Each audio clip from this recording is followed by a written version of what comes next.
a little bit surprised. We learned 40 minutes ago that Peter Vels would not join us from Washington online, so he won't be with us. We'll do our best to relocate his presentation and the discussion in the context of an open seminar. So, but as Phillipe is also part of UNESCO Ventures with his UNESCO chair, maybe it would be an opportunity also to discuss about this context. So welcome again, and maybe we can start with you, Emmanuelle.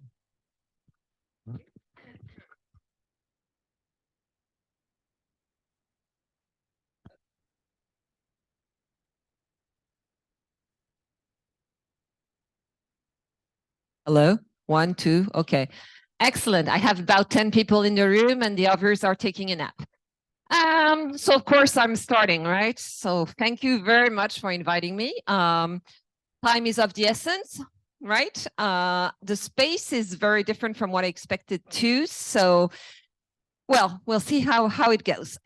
So I'm here to, well, I have about 10 minutes. So that's great. You know, it's getting shorter and shorter, the time we have, right? It's 20 minutes for your PhD presentation. Then it's 10 minutes. So the more you actually research a topic, the less time you have to speak about it. So there's something around time here that I'm happy to share with you.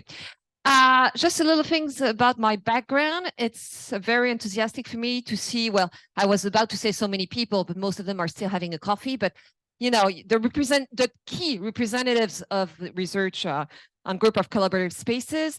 Why is that? It's because my first research was on virtual offices at Accenture in year 2000. And when I did that, nobody cared. They said, well, you know, Emmanuelle, you'll never find a job. You have to switch topics. So I switched topics and then I moved into remote management. And I did my PhD on remote management. And everybody said, well, you know, there aren't many people that are managed remotely. Are you sure it's going to, you know, matter at some point?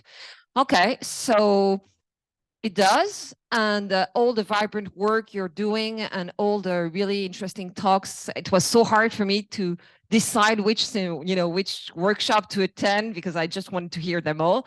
So it's very invigorating, and it's great to have this, to be able to be in this. Can you hear? Yes. Okay. It's changed.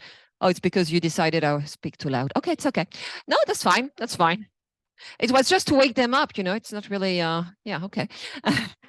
Okay. So regarding all this, so those topics are very, very important to me. I've always been very passionate about the transformation and also about some of the paradoxes. To give you an example, when I worked on virtual offices, I was looking at territoriality. I was trying to figure out whether or not you could maintain territorial behaviors in a flex office. And I see now, well, the literature has expanded and the research now is on co-working, things that didn't happen in 2000. So it's really exciting. That being said, I'm here because I'm in charge of the Reinventing Work chair at ESCP Europe. So I'm what we call the scientific director. And I thought it would be interesting. I guess I'm in the professional panel because this chair is sponsored by BNP Paribas. They're the only sponsor of the chair. But I have 4 different divisions within BNP Paribas working with me. And we've really built an ecosystem that is helping both professionals and academics to work together on topics we're passionate about. Of course, I had to launch it in 2019. And we called it Reinventing Work because it was kind of an umbrella term. We thought with that, we'll never be out of subjects. And then we were about to launch the chair. And then we had the strike. And then we had the COVID. So we had to postpone and postpone. And the first time I actually saw all the members of the chair, all the research team, was last July. So for 3 years, people have been adding on topics and so forth. And I just realized there were 26 researchers with me, working from all over the world on topics that were of interest for them and hopefully for the company as well. So in terms of what we decided to survey 3 years ago, there were 4 main topics, I would say. The first one was around virtual teams and organizations. The second one was about new roles and competencies. So, for instance, digitalization of the HR function, whether moving into some kind of agile way would give people power to become expert instead of the experts. So this type of ideas. We had the third one, which was about new work relationships. So, like platform workers, slashers, etc. And the fifth one, hold on. What was the fifth one about? I've written that down just to make sure of it. Oh, of course. Well, that's the one I was involved in. That's why I forget it. Flexibility at work. And obviously, flexibility at work has been one of our key topics over the last 3 years. And now we're moving on because we've just signed, renewed the contract. So we have another 3 years. So one of the reasons I'm here, and I told François-Xavier very clearly about that, is that I'm thinking about postdoctoral student. I'm thinking PhD. So I thought, you might be a right crowd to talk about it when you know people that are interested, that could, etc. There are things to do. So we've decided to keep all those topics because, we have researchers that are very passionate about them. So we're not going to change that. And then we included new topics. So one of them is going to be really focusing on engagement, because that's one of the key issues a lot of companies are facing at the moment. And within engagement, we're also going to look at informal and formal relationships. We're also going to look at knowledge. So I heard someone who was working on that as well. So knowledge sharing, knowledge hiding. So we're also expanding the research team with Tatiana, who's going to join us on that topic. And also something around digital territories, which I think is very related to everything you've been doing, but is really new for companies as well.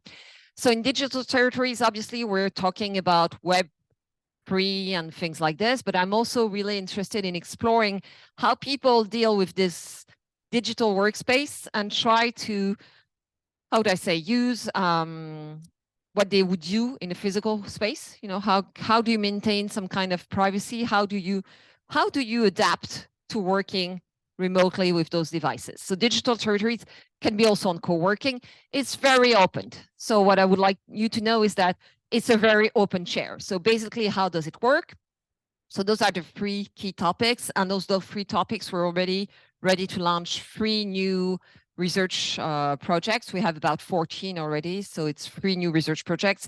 One will be on knowledge sharing, knowledge hiding. One will be around digital monitoring and surveillance. Because one of my surprises here is that we're very, in a positive way, talking about a lot of this new hybrid work and that people would want this and so forth. One of my convictions is that it really depends on the people we're talking to. Hybrid work is not equal. Work was not equal before, right? Hybrid work is not making it better. So somehow I think there's also reflection to be made on that perspective. And then, so digital monitoring, like the digital softwares. One of our issues here is to find a research field because they don't use them at BNP Paribas. So we have to figure out another possibility. And then we're going to have another project on the integration of newcomers and what it means to be integrating in a company when you're actually integrated in a hybrid mode, meaning that your team and your supervisor are not here, and whether or not it has an impact on your engagement, and then maybe on the fact that you're not engaged or that you're leaving. So that's our 3 topics launched this year. So we're usually now we've decided to launch 3 new research projects per year, as if it wasn't enough already. And then the way we do it, just that is we usually that's where I come in. Like it's a little mix between the company and I. So what I try to do is find people that are really good at what they do in terms of research, really passionate about their topic. And then we see whether or not there's a possibility within BNP Paribas for them to address the topic. So the company is very eager to have most of the research field within BNP Paribas, which is kind of unique because you have a lot of companies that are not willing to open the doors. They're willing to open the doors no matter the results. So there's no like, oh my God, you can't write this or you can't write that. Doesn't happen. This is real research fields. And they help, right? So we have HR, VP HR that actually are here to help us find fields, find places, find people to talk to. Research projects are international. So the team is international. And one of our last, called it Reshaping the Work Experience project was with 12,000 respondents. Well, no, they didn't all respond, but we had 4,000 people in the sample, 4,000 of which participated. So we can have really good numbers in terms of following up on different issues. What else? So usually I do that, and then I'm pitching the project. So I need information, and we try to be as much an ecosystem as possible. So for instance, we're going to present, we do meetups, we try to present key results to the people who've participated to the research. We try to put most of the stuff, the website is, we didn't have much of a choice because it's hosted as any chair at ESCP, but in the website, we try to put as much things as possible. We have about 20 academic articles. Said broadly, when it's accepted to a conference, I think we put in the academic articles, to be completely honest with you, but that's how we look at it, and we are really trying to expand. And I thought your community was a nice way also to open doors to new research, new areas. If you're interested, you have my name, you can email me, LinkedIn me, whatever you feel like. Knowing that it doesn't have to be within 24 days because the cycle is another 3 years. So obviously, feel free to join. We just have one requirement, and I'll stop with that. It's that we need someone from ESCP to be involved in the projects, because the school cannot fund research projects that are completely outside of the school. So that's just one thing to bear in mind. I'd still have, I think, maybe 1 minute, 2 minutes. Well, no, not really, but I still take 2 minutes. There are 3 things that I wanted to share with you regarding what I see within companies, because I also, brainstorm with companies a lot. I'm heading some research circles, but with professionals. I think there are 3 things that really come to my mind about the topic we're dealing with today. The first one is hybrid work. It has to be better defined, definitely. I know there are a couple of articles regarding this, but there are at least 4 different ways of addressing this topic. As long as we haven't done that, it's pretty hard to write stuff about hybrid work. So I'm really eager to do that. There's something that really comes to me regarding time and space. It's like people want to have more flexibility regarding where they work. Most of them, I would say 85% or okay. So that's a fact. But are they sacrificing their time for that? Meaning that in one of the research projects we have, we saw that people would tend to be over accessible, because they're remote. They would be earlier, connected, not take lunch, not take breaks, finish later. So it's like, because they're provided with this flexibility of space, suddenly time is becoming a lot more constrained. And I would just take the example of all those video conferences, one after the other, where people are basically, it's like Les Temps Modernes, like Charlie Chaplin, but with video conferences. So for me, it means also that hybrid work has to be managed. And we see that a lot, even with researchers from the States who used to say people have to be free, decide whatever they want. But we see they have huge consequences in terms of health, well-being, stress, and also career opportunities for women and things like this. So for me, what's really important when I talk with companies, but I know you already know all this, but it's really to make sure that they know what they're doing, or at least that they know the risks of what they're doing and how to address hybrid challenges. I would say at least in an alert way, so to speak. So I'll stop here because I'm 13 minutes instead of 10, but I had the microphone, nobody stopped me. And thank you very much for inviting me today. Thank you very much, Emmanuelle. Maybe we can move to you, Frédéric. So you all 3 benefit from the absence of Peter. So the minutes are divided, allocated to all of you.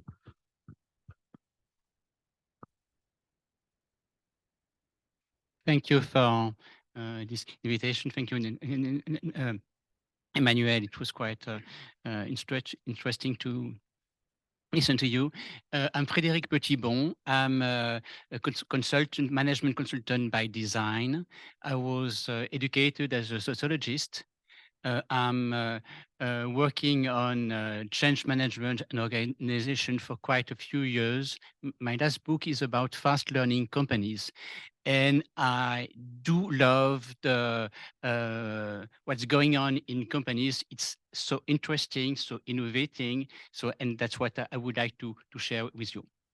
My point will be to try to skip from the mess we heard this morning among all these possible models of company. I would like to propose you 4 models and to ask you as researchers to work on these modelization and try to help us to understand better what's going on, because many things are going on in many companies, and we should have a step back about that. If you can, yes. This what you see on the slide is comes from about 20 companies, large companies, international companies, and it's what we see going on. What we see is that there is not only the factory model, which was the model we all knew for many years. Factory model is the model where everyone is at the same time, at the same place, at the same place, with one people in the center, with the manager. And the manager can listen to you, can shout to you. That's easy to understand, that's easy to manage. That was the model we knew, we have known for 150 years. This model still exists and is still very, very efficient. So I won't be as our colleague from Ubisoft saying this model must go to trash. No, it sometimes is absolutely efficient. But there are now 3 other models going very well. If I go down to the 4th, full remote, that's not more marginal. We see many companies who have no office anymore. It doesn't mean they don't see each other. They might have meetings, magic meetings once a month or something like that, but they manage to work and are quite happy without having any more office. This works. And the 2 other models work very well too. Agora model is maybe the maybe the more obvious in French international companies. Agora model is those companies who say, please come back to work, because it's where you can meet people, where you can be innovative, and where you can develop yourself. But still they say not that much, 1 or more days per week you might be remote. That's for instance, a company such as L'Oréal is working like that. And the last model, the hybrid, is those companies where it's not it's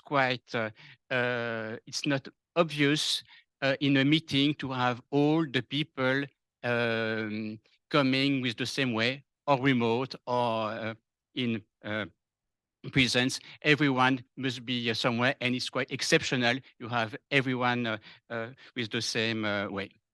You see all these models work, but what doesn't work is when you mixed.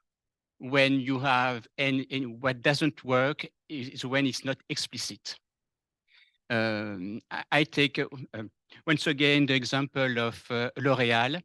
L'Oréal chose the Agora model, saying no more than 2 days remote per week, invested a lot in his premises, and that's fine, that's understood, that's the rules of the game. What doesn't work is when in one company, you don't say anything specific you just said that it's better than you are at home on Friday, because otherwise you would be in holidays and it's not fine. The explicit is quite important. Do you, of course, you must choose which model you want to go on. It's not only a question of management. There are managers who just want to have people at office, but that's not the only point. Other points is about, of course, the sector, is about innovation, is about how educated people are, and so on and so on. There are sectors and sociology where people are quite happy and quite efficient in full remote. There are other sectors and technologies where it doesn't work at all if you are full remote. That's a choice, that's an analysis, that's a matter of management, all this together. And of course, this you understand that the way you manage in those four models are not the same. If you are at the factory, and once again, it works very well in many companies, that's easy because you just have to have the good technician doing management in the center, that's fine. If you go to the full hybrid model, that's highly complicated. Because if you must set rules, you must set rules of the game, you must know how it works, you must be very explicit, you must be organized, and so on, and so on, and so on. I just give you an example of what we do at PwC. We don't ask any consultant to be at work Monday or Tuesday. That's his choice, which is highly complicated. We don't ask them to live in Paris. If they want to live in Avignon elsewhere, that's fine. That's their problem. And we pay the ticket if they have to work on a job in Paris. That's quite interesting. But what it needs is explicit rules, explicit ways of working on each job, on each situation. Otherwise, it doesn't work. I would like, I would find interesting if we had more works about these questions. What is, what fits in which situation, which is the good model in each situation? I would be quite interested to have example on that. I will finish, if you can go to the next slide. I would like to hear you about what it means for people. What I mean here is that for each model, you could have a different employee promise, and it means quite different quality in HR. For instance, hybrid model, that's great. That's fine to have people, talents everywhere in the world. That's needs that you are able to work with communities and so on and so on. That's quite a challenge for HR. That's quite an interesting promise for those people who are okay with self-caring, with self-development, and so on and so on.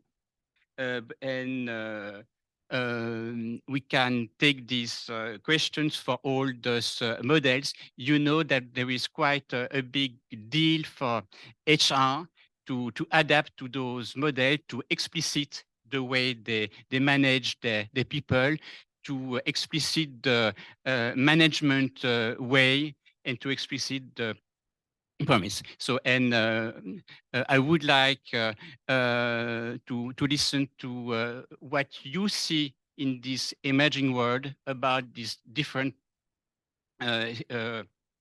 situations. My last point will be, please, let's go beyond the idea of hybrid is good or bad. And please, let's be explicit about what fits in which situation, and let's organize the model in a precise way. And that's, I think, if you can go back one instance sur cette précédente. Yes, and if you can help us to understand what's going on and what fits, because it's a marvelous world, this world where we can go beyond the world of only the factory model. Thank you.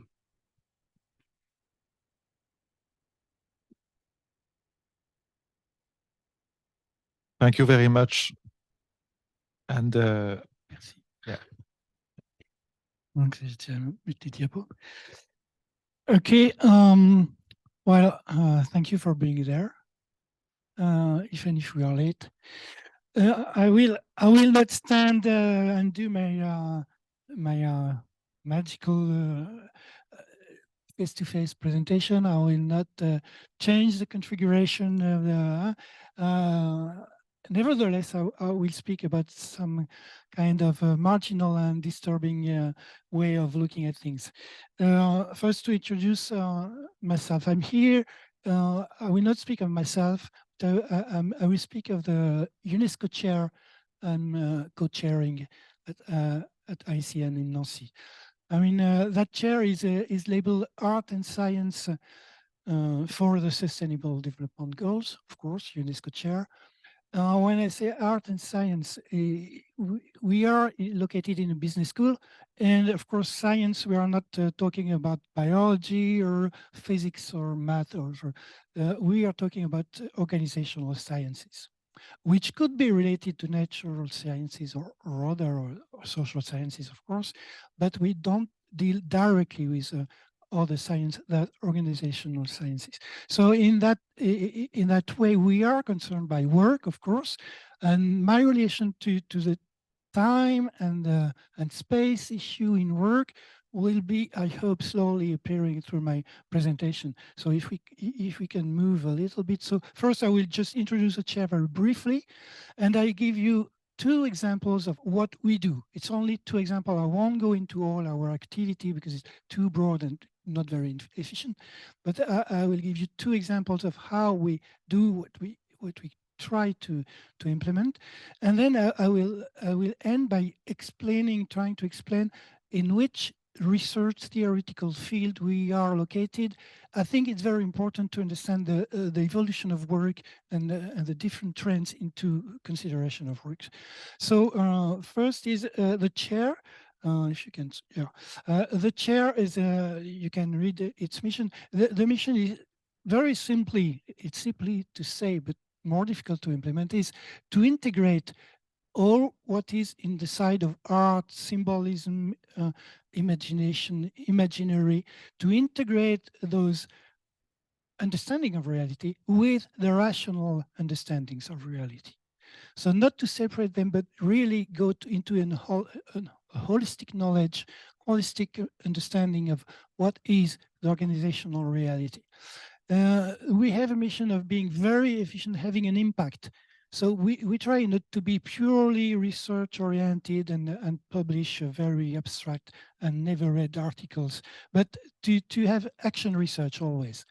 So it's very important, and to have an action on contemporary complex issues related to the transformation towards more sustainable societies and companies, of course. So you have here our network here. So the principle is that we work within a network that we have created. It's not the UNESCO network. It is our network. So it's just a very bright picture. You don't have to enter it. Just to explain that we are located in between research, influencers like UNESCO people or other chairs or people that we really try to have a hand on changing things deeply. So we need to have to be related to people who have the capacity or the ambition of changing things, and more marginal networks like artivists, activists, and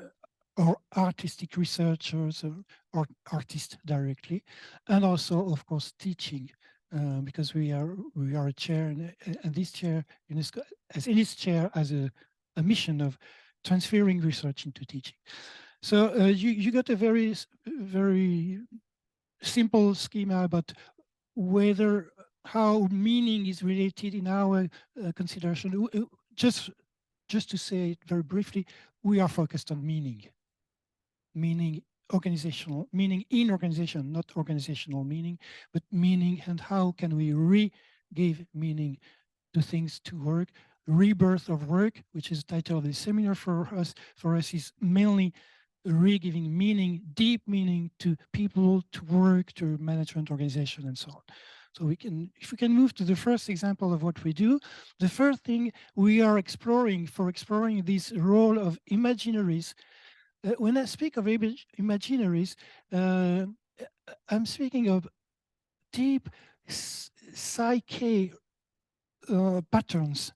We are informed deeply by deep models, deep cultural models, deep symbolic models.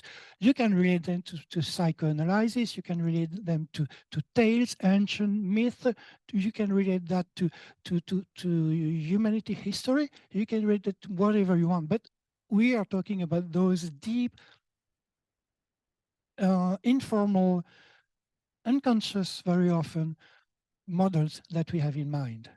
And for us, when we speak of a leader, when we speak of remoteness, when we speak of control, for us, it comes with a huge pack of models, figures, heroes, stories, sensations, feelings that are totally neglected. And this is what we want to reintroduce and reintegrate with rationalities. So one first thing to do this is to use fiction. So we work with science fiction writers, we work with fiction, and I will tell you about how can it relate to very practical concern about work, like remote working, for example. So you can switch to the next one. In fact, we will just develop the slides.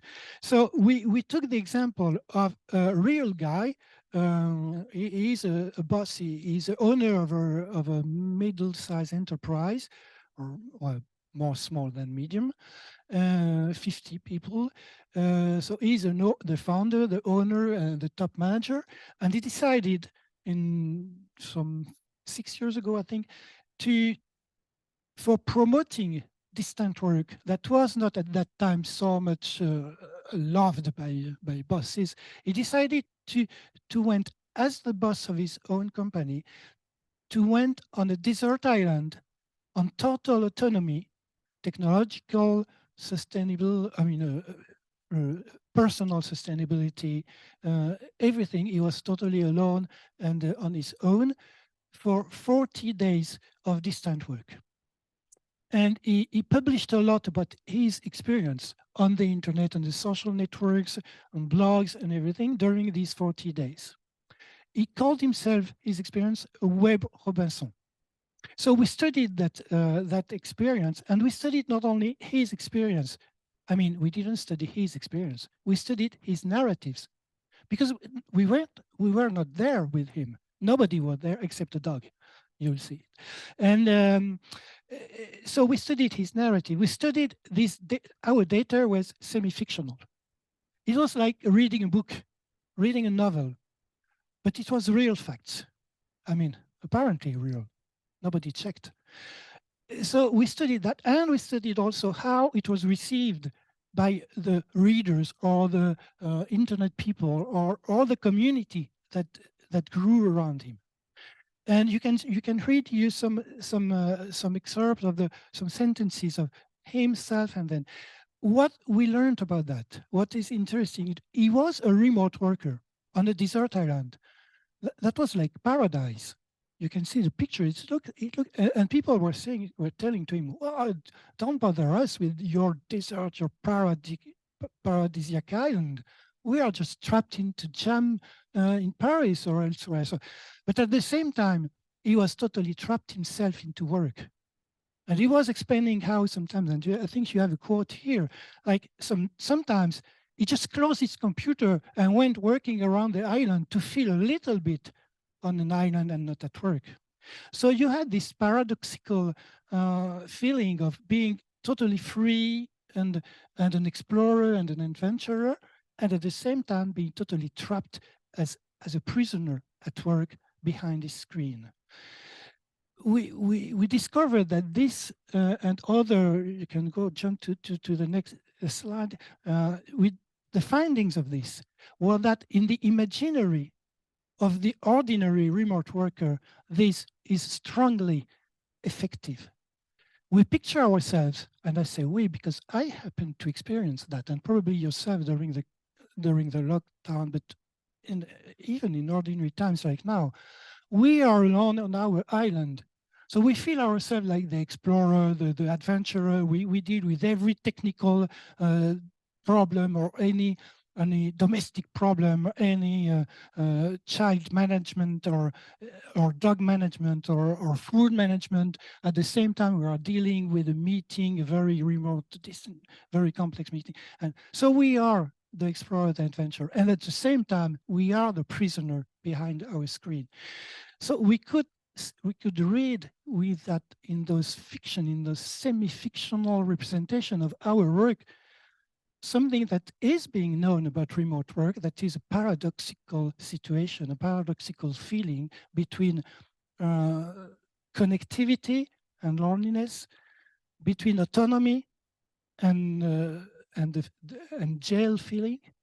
So these paradoxical characteristic of remote were first expressed through the image of the hero of a story. Second, through the narratives, through the storytelling, story writing that had to be done. And then we discover in the end that it could help to face this paradoxical situation of the remote work if you decide to narrate, to tell, to write this semi-fictional story of your own.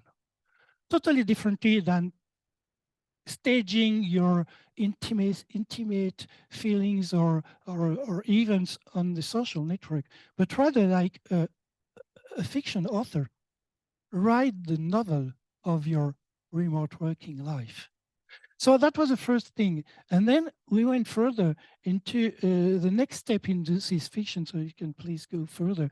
The next step into exploring the role of fiction and how imaginary can be integrated to rational understanding of work through fiction is by the publication this spring. We will publish an anthology, a science fiction anthology. So mixing writers' text, science fiction writer text, short stories, and researchers' text, so one after another. Next, we would like to develop that into an anthology of science fiction writing, not one by a writer and one research text, but all the same, all science fiction text by researcher having the status, both the status of a research text and a fiction text. Another development that we want to develop is to go further into getting deeper into understanding what models, what cultural imaginary models lies behind our conceptual, our organizational concept. So we are planning a program that will go further. I stop with that fiction, and then the second, if you go further, and click again, yeah. Then the first thing is, the next thing is how we mobilize wider than fiction, those imaginary, those connection with symbolic meaning. And this is another program we have started this year that will last for 3 years. It's a 3-year partnership with public management in a region, in the France region, which is Région Grand Est. And we are working with all the public managers of the region, not all of them are at the same time, of course, but with all the different departments, to explore with them whether we could use symbolic, artistic, aesthetic, design artifacts for improving specifically the cooperation that is needed by macro projects for territorial development and innovation in the purpose of sustainable development of the territory. And this is, you can see what we intend next. I want to jump to the last, because I think I'm late now, but the last thing is what, so just only those one. No, just sorry, I will come back. Where does it come from? We are located into, we are not new in that field. It started in the 80s, and happy for our friends, it started partly, but heavily partly in France with a bunch of French researchers. It started for a very, this is interesting for us, this trend of introducing symbolism into the organization, introducing symbolism within nationalities, started with a protest movement against the statistical trend that was developed in the 70s, highly developing after cybernetics and after the beginning of computers and so on. So a very strong protesting movement against the way work was considered. And you have here the different concepts that were at the basic of it, which are considering work from the point of view of the worker. It was kind of a very post-70s consideration that we had to fight capitalism and defend the workers against the bosses. And then it developed, and then we can go further, sorry, I will click. It developed into different trends. What is interesting, if you look at the whole schema, is that you have the trend of these political critiques of capitalism and work, which led to the ugly organization, to the bodily oppression and body resistances to oppression, and so on and so on. But you have another trend which led to developing another more holistic, sensible knowledge of things and a better access to the lived life in organizational setting. And you have a third line of thought, which is at top of the schema, which is based on art and artists, that in the end could be a model. I made the story very short, but can be a model for our new thinking of work, but not, so the model is mainly based now on processes, artistic processes, creativity processes. But curating, for example, the fact of letting art exist in society and showing art and letting art be made, be shown, be appreciated, this curating behavior, we could say, is nowadays becoming also a model for the manager. The fact that you can create an atmosphere based on mobilizing the imaginary, deep imaginary representation we have of the world. So these three trends are the result of this long-lasting movement, and we are located in that movement. I suggest that all of us, we try to locate into that, mobilizing these imaginary patterns and connect them with rationalities. Thank you. Thank you very much. Thanks a lot, Phillipe. So time to move to the questions or comments. So if you have any question, maybe I can launch the first set of questions. I'm always curious on the question of the why now. Why is this conversation about futures of work and work at large beginning now? Why is it so important now in some consulting corporations? Why is it so important in some business school? Why is it so important in the context of some chairs and research projects? Why wasn't it important before? Many trends and many things that all of you describe in many ways are not that new. I mean, we all know that remote work started long before the pandemic. We all know that many practices that we describe are not that new. So why this conversation now in your own organization in the context of this conference? Oh, even myself, I keep thinking about this question. I can try to start at least. It's a good question. I mean, most of the topics, you're right, were addressed before differently, but suddenly they take an emphasis that wasn't there before. So I would say there's like a conjunction of different factors which make it happen. In a business school, for instance, I guess it's related to the changing nature of work itself and the competencies. We see more and more the fact that some competencies we were mentioning design thinking. 10 years ago, we wouldn't teach design thinking in a business school. So there are things like this that we really need to look forward, because jobs are probably not all the jobs and not everything in the jobs, but they're probably moving faster. So we need to adapt. So that's probably one of the reasons. Another reason are, of course, sustainability issue. Again, nothing new. And if we had read all the reports, sorry, I'm a Gen X, so maybe I skipped things before, but I don't think it was there as much. And I think that's also something that we need to see. Another important thing is technology, the future of work and technology. So we've discussed, when I started working, you couldn't take your laptops home. I mean, there was no way. And basically only a certain level of managers could have a laptop. So there was this separation somehow. And we didn't have this. I mean, this is just both great and terrible. So somehow the future of work is also, for me, related to, it's not only future of work, it's future of life and the future of how we envision who we are as citizens, as workers, as parents, as spouse. So it's a bit larger. That would be my thoughts, first thoughts on the topic. And then who wants to? Just one more word, because we have more choice. We have a choice in organization models. We have choice in ways of management. We have the choice to come or not at work. We, as a company, must manage all these situations. And if we keep just the one model we had, it doesn't work neither for projects, neither for our consultants. We have more choice, so we must think the future and try to let it understandable for both our clients and our people.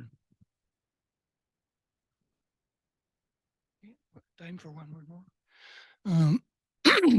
Well, I would answer by there is no reason for why and now.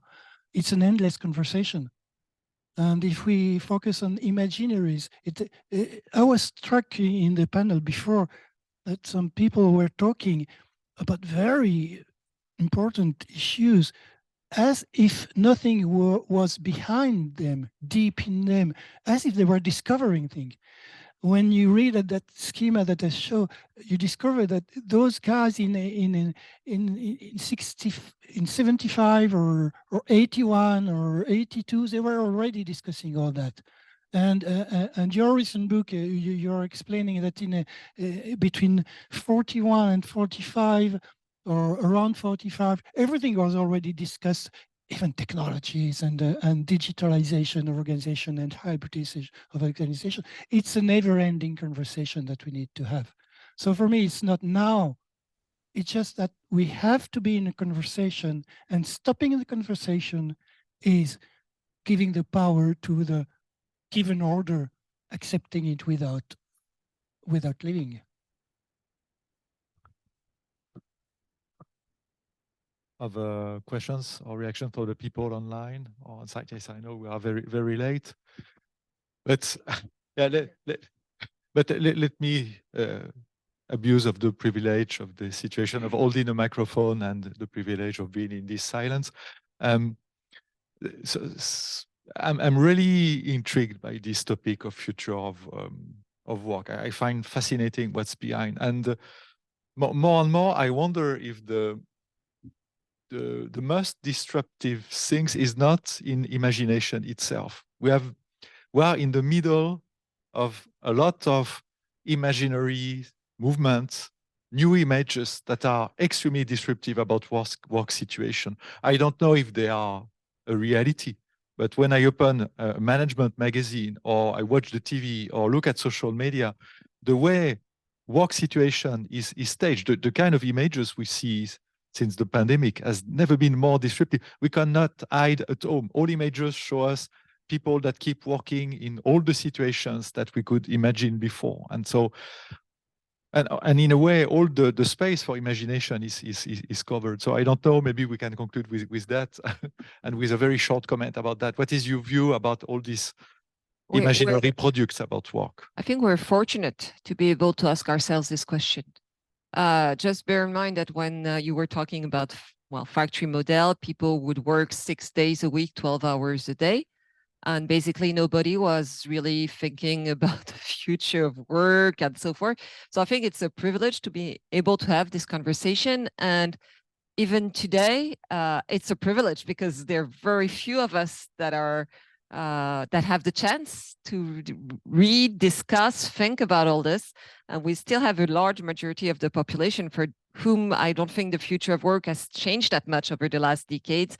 And sometimes it's worse than instead of getting better. Sorry, it's not very optimistic, but I just wanted to bring that back. I do agree that work is not that funny for so many people. One major task is to, well, there are so many burnouts, so many people exhausted, so many people who don't know what they have to say or not and how to behave. We have to design. We have to bring the images to let them understand where they could go. So, and I think if we want to have our people in the companies not lost imaginary is quite important, but that's quite a work. And I just wanted to say that we are actually, but we were discussing that. We started in terms of time, we started half an hour later. So we're actually helping all of you to catch up with time. So instead of saying we're late, you should actually congratulate. For that, yeah. Thank you. So Philippe, So yeah, I agree with everything that was told, but I persist in thinking that if you think of Middle Ages, or if you think of solar punk writing in science fiction, which is a kind of a positive trend into writing science fiction about not writing dystopia societies, but writing about what could happen, then you have, in any case, you always had this thinking about work and what could be work. So for me, the future of work and the past of work and the present of work is the same. Maybe it's a loop. Maybe we are just going into spiral and redefining things. But the most important is our imaginary about what are we doing on Earth? Why men and women, we have to move, we have to act, we have to do. And there are other imaginary, other society that think differently. And I think for me, the most important is maybe this is important at the moment. Maybe we are not thinking about the future of work, but maybe we are just thinking about what could be alternative social model in our times. So maybe getting back to the past, maybe getting to the future, I don't know, but maybe changing our cultural models, maybe introducing in our society, which has already been done in the 70s, the Buddhism models and the Buddhist models, or the Zenism attitude, or all the things, or even if they think of the US and the way they redefined work after having destroyed what was not working for the indigenous population. You have these, we are very privileged to be able, it is a privilege to be able to discuss that. Maybe we have the responsibility to allow this discussion, this thinking, this exploration to happen. Not especially now because this is a future, but in the future because it will still be in the future. And maybe in the past, what you did with your book, I mean, maybe getting back into the past and understanding that it was also a discussion at that moment. Thank you for this great concluding word. So I don't know if the light or the space for hope will be in the parallel session. I hope so. I think so. That there are great papers exploring this site. Thank you again for your great feedbacks about the future of work. And Emmanuelle, we will also share the news on our tools about the message that you transmitted today. Yes, so about postdoc and possible grants for PhD related to your chair. And thank you very much. So see you all very soon, very, very soon in the room from parallel session.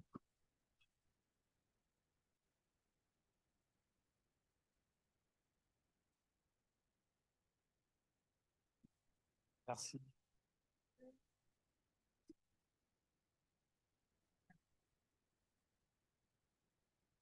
Merci à tous les trois pour votre temps. Désolé de ce contexte très chahuté. Voilà, on ne s'attendait pas à avoir des annulations de dernière minute, dont celle de Peter Wells. Voilà, 40 minutes avant le début du truc. C'est vrai que c'était pas